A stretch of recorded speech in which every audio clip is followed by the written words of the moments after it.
The historic journey of the Prophet finally reached its most awaited moment. After days of anticipation, the people of Medina were about to witness the arrival of the Messenger of Allah. This day was not just the beginning of a new chapter in Seerah. It was the dawn of Medina becoming Madinah al-Rasul, the city of the Prophet. The Prophet remained in Kuba for 14 days.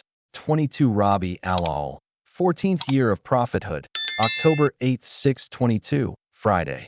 He announced his departure.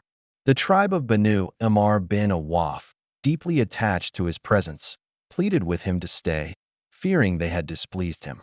But the Prophet reassured them, "I have been commanded to move forward." As he set out, the caravan reached the locality of Banu Salim bin Awaf, where the time for Jumu'ah prayer arrived. Here, the Prophet delivered the very first Friday sermon in Islam and led the first Jumu'ah prayer. Around 100 companions participated. In his khutbah, he reminded them of obedience to Allah, righteousness, and living a life of virtue. Remarkably, despite years of persecution in Mecca, not a single word of complaint against Quraysh was mentioned.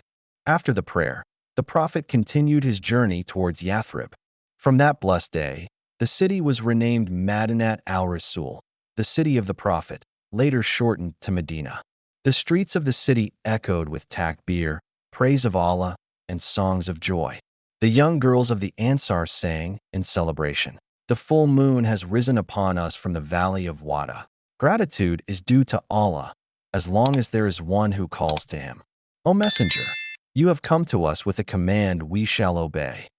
As the Prophet entered, every tribe longed for the honor of hosting him.